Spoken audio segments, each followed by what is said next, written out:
ನಮಸ್ಕಾರ ವೀಕ್ಷಕರೇ, ಇಬ್ಬನಿ ಚಾನೆಲ್ಗೆ ಸ್ವಾಗತ. ನಮ್ಮ ವಿಡಿಯೋಗಳನ್ನು ಮೊದಲ ಬಾರಿ ನೋಡುತ್ತಿದ್ದಲ್ಲಿ ದಯವಿಟ್ಟು ಸಬ್ಸ್ಕ್ರೈಬ್ ಮಾಡಿಕೊಳ್ಳಿ, ಲೈಕ್ ಮತ್ತು ಶೇರ್ ಮಾಡಲು ಮರೆಯದಿರಿ. ಕತೆಗಳನ್ನು ಸ್ಕಿಪ್ ಮಾಡದೆ ನೋಡಿ ಆನಂದಿಸಿ. ಕತೆಯ ಹೆಸರು ಶೃಂಗಾರ ಕಾವ್ಯ, ಭಾಗ 102. ಲೇಖಕರು ಕೈಸರ್ ಜಹಾ.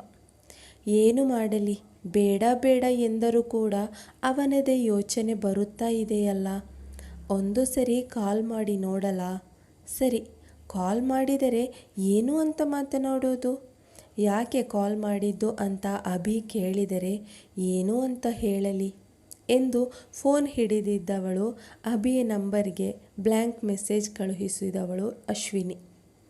ಮಲಗುವ ಸಮಯವಾಗಿದ್ದ ಕಾರಣ ತನ್ನ ಫೋನ್ ನೋಡುತ್ತಿದ್ದ ಅಭಿ ಹಾಗೆ ಅಶ್ವಿನಿ ನಂಬರ್ನಿಂದ ಬಂದ ಬ್ಲ್ಯಾಂಕ್ ಮೆಸೇಜ್ ನೋಡಿದವನು ತನ್ನ ವಾಟ್ಸಪ್ನಿಂದ ಆಕೆಗೆ, ಏನು ಇಷ್ಟು ದಿನ ಆದ ಮೇಲೆ ನನ್ನ ನೆನಪಾಗಿದ್ದ? ಹೀಗೆ ನನ್ನ ನೆನಪು ಮಾಡಿಕೊಳ್ಳೋದಕ್ಕೆ ಇಷ್ಟು ದಿನ ಮಾಡಿಬಿಟ್ಟರೆ ಹೇಗೆ ಎಂದು ಕಳುಹಿಸಿದಾಗ ಅವನ ಮೆಸೇಜ್ ನೋಡಿ ಕಿರುನಗು ಸೂಸಿದವಳು, ಹಾಗೇನೂ ಇಲ್ಲ, ಸ್ವಲ್ಪ ಓದೋದರಲ್ಲಿ ಬ್ಯುಸಿ ಇದ್ದೆ ಎಂದಾಗ, ಇನ್ನೂ ಮಲಗಿಲ್ಲವಾ ಎಂದು ಕೇಳುವನು. ಇಲ್ಲ, ಈಗ ಮಲಗಬೇಕು, ನಿಮ್ಮನ್ನು ಒಂದು ಪ್ರಶ್ನೆ ಕೇಳಬೇಕಿತ್ತು ಎಂದು ಅಶ್ವಿನಿ ಕಳುಹಿಸಿದಾಗ, ನೀವು ಹೀಗೆ ಪರ್ಮಿಷನ್ ತೆಗೆದುಕೊಳ್ಳುವ ಅವಶ್ಯಕತೆ ಏನೂ ಇಲ್ಲ, ಕೇಳಿ, ಏನು ಕೇಳಬೇಕು ಎಂದಾಗ, ಅದು ಆವತ್ತು ಮೀಟ್ ಆದ ಮೇಲೆ ನೀವು ಮತ್ತೆ ಕಾಲೇಜ್ ಕಡೆ ಬರಲೇ ಇಲ್ಲವಲ್ಲ, ಯಾಕೆ ಎಂದು ಟೈಪ್ ಮಾಡಿ ಮತ್ತೆ ಅದಕ್ಕೆ ಅದು ನನ್ನ ಫ್ರೆಂಡ್ಸ್ ಕೇಳ್ತಾ ಇದ್ರು ಎಂದು ಕಳುಹಿಸುವಳು. ಆಕೆಯ ಮೆಸೇಜ್ ನೋಡಿ ನಸುನಕ್ಕವನು, ಕೆಲಸ ಇತ್ತು, ಅದಕ್ಕೆ ಬರೋದಕ್ಕೆ ಆಗಲಿಲ್ಲ. ಹಾಗೆಯೇ ನಿಮ್ಮ ಫ್ರೆಂಡ್ಸ್ ಯಾರು ನನ್ನನ್ನು ಬನ್ನಿ ಅಂತ ಕರೆಯಲೇ ಇಲ್ಲವಲ್ಲ, ಅದಕ್ಕೆ ಬರಲಿಲ್ಲ ಎಂದಾಗ, ಈಗ ಅವರು ಕರೆಯುತ್ತಿದ್ದಾರೆ, ನಾಳೆ ಬನ್ನಿ, ಗುಡ್ ನೈಟ್ ಎಂದು ಮೆಸೇಜ್ ಮಾಡಿದವಳ ಹೃದಯ ಬಡಿತ ಹೆಚ್ಚಾಗುವುದು. ಅಂದರೆ ನಾನು ಅವನನ್ನು ನೋಡಬೇಕು ಅಂತ ಬಯಸುತ್ತಾ ಇದ್ದೀನಾ? ಏನಾಗಿದೆ ನನಗೆ? ನಾಳೆ ಅವನು ಬಂದರೆ ಏನು ಅಂತ ಮಾತನಾಡೋದು ಎಂದು ಫೋನ್ ನೋಡುತ್ತಾ ಯೋಚಿಸುತ್ತಿರುವಾಗ, ನಿಮ್ಮ ಫ್ರೆಂಡ್ ಕರೆದಿದ್ದಾರೆ ಅಂದರೆ ಖಂಡಿತ ಬರುತ್ತೇನೆ, ಗುಡ್ ನೈಟ್ ಎಂದು ಹೇಳಿದವನು ಮತ್ತೆ ನನಗೆ ಮೆರೂನ್ ಕಲರ್ ಅಂದರೆ ತುಂಬ ಇಷ್ಟ ಎಂದು ಕಳುಹಿಸುವನು. ಅದನ್ನು ನೋಡಿದವಳಿಗೆ ಮೊದಲು ಅರ್ಥವಾಗದೇ ಇದ್ದರೂ ಕೊನೆಗೆ ಅರ್ಥವಾಗೋದು. ನಸುನಕ್ಕವಳು ಅಲಾರಾಮ್ ಸೆಟ್ ಮಾಡಿ ನಿದ್ದೆ ಹೋಗುವಳು. ಬೆಳಗ್ಗೆ ಆರ್ಯನ್ ಕಾವ್ಯಾಳಿಗೆ 1 ಗಂಟೆ ಲೇಟಾಗಿ ಆಫೀಸ್ಗೆ ಹೋಗಲು ಪರ್ಮಿಷನ್ ತೆಗೆದುಕೊಳ್ಳಿ, ನಾನು ಸ್ವಲ್ಪ ಲೇಟಾಗಿ ಹೋಗುತ್ತೇನೆ, ಪ್ರಥಮ್ ಮಾರ್ಟ್ ಬಾಗಿಲು ತೆರೆದಿರುತ್ತಾನೆ ಎಂದಾಗ ಕಾವ್ಯ ಬಹುಶಃ ಸರ್ಪ್ರೈಸ್ಗೆ ಎನಿಸುತ್ತದೆ ಎಂದು ಪರ್ಮಿಷನ್ ತೆಗೆದುಕೊಂಡಿರುವಳು. ತಿಂಡಿಯೆಲ್ಲ ತಿಂದು ತನ್ನ ಅತ್ತೆಗೆ ಸಹಾಯ ಮಾಡುವಳು.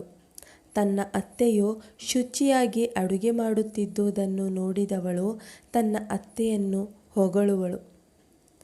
ಆರ್ಯನ್ ಆಮೇಲೆ ಕಾಲೇಜಿಗೆ ಹೋಗು ಎಂದು ಹೇಳಿದ ಕಾರಣ ಅಶ್ವಿನಿ ಸಹ ಕಾಲೇಜಿಗೆ ಹೋಗಿರದೆ ಆಮೇಲೆ ಹೋಗೋಣ ಎಂದು ಮನೆಯಲ್ಲಿಯೇ ಇರುವಳು.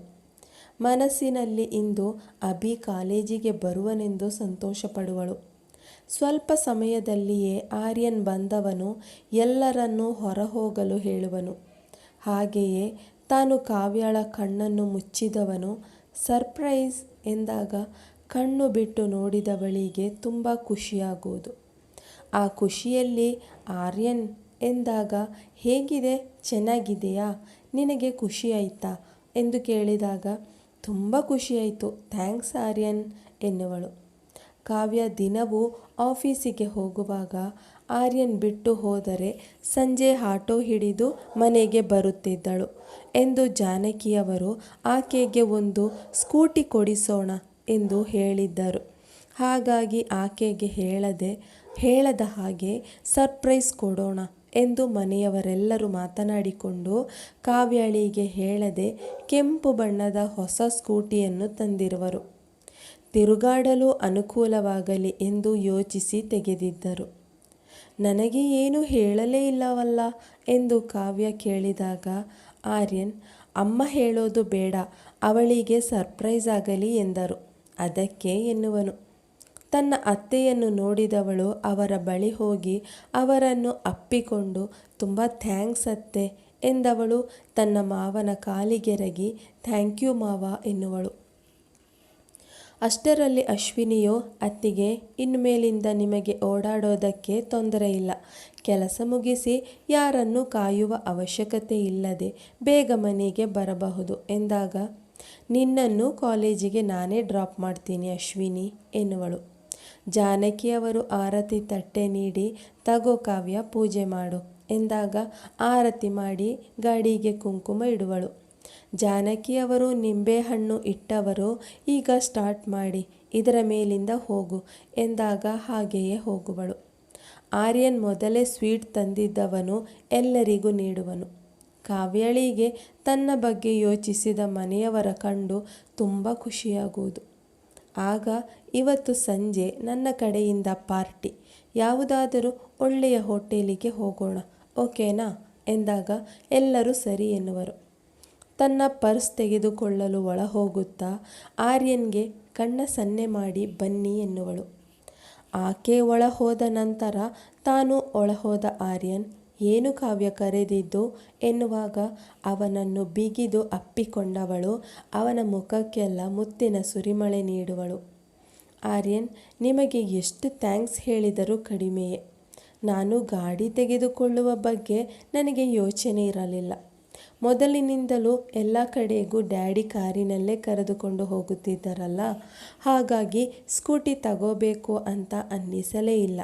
ಥ್ಯಾಂಕ್ ಯು ಎಂದು ಕೆನ್ನೆಗೆ ದೀರ್ಘ ಚುಂಬನ ನೀಡಿ ಹೇಳಿದಾಗ, ಮೇಡಮ್ ರಾತ್ರಿಗೆ ಉಳಿಸಿಕೊಳ್ಳಿ, ನಿನ್ನೆ ಹೇಳಿದ್ದು ನೆನಪಿದೆ ತಾನೇ? ಎಲ್ಲವನ್ನು ಈಗಲೇ ಕೊಟ್ಟು ರಾತ್ರಿಗೆ ಏನೂ ಉಳಿಸಿಕೊಳ್ಳುವುದಿಲ್ಲವೇ ಎಂದು ಕಿಚಾಯಿಸುವನು.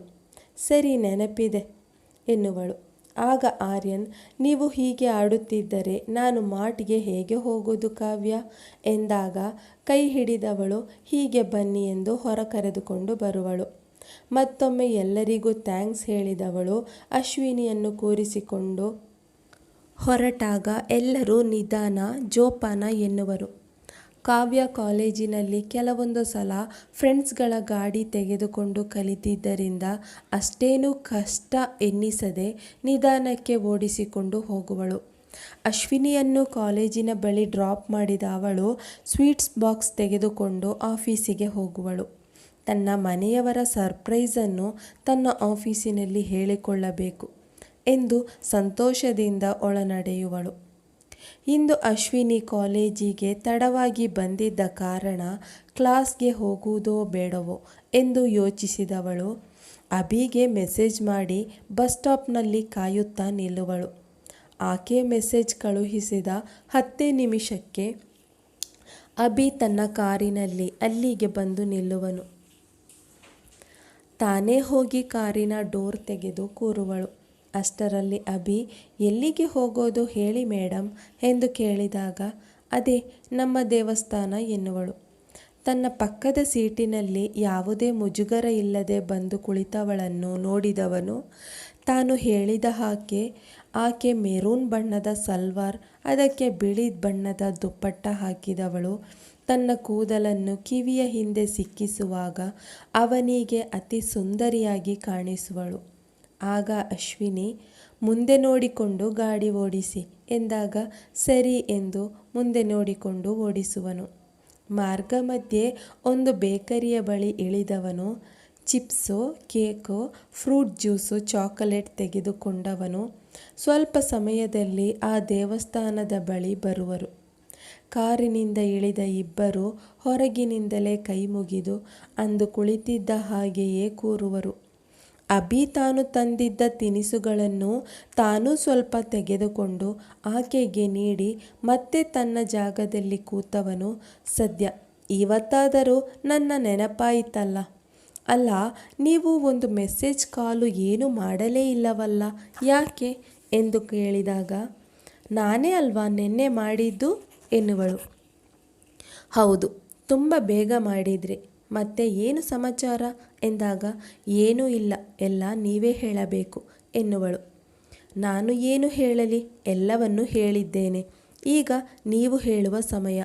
ಎಂದು ಅಭಿ ಕೇಳಿದಾಗ ಒಂದು ನಿಟ್ಟುಸಿರು ಬಿಟ್ಟವಳು, ನೋಡಿ, ನನಗೆ ಈಗಲೇ ಮದುವೆ ಆಗೋದಕ್ಕೆ ಇಷ್ಟ ಇಲ್ಲ.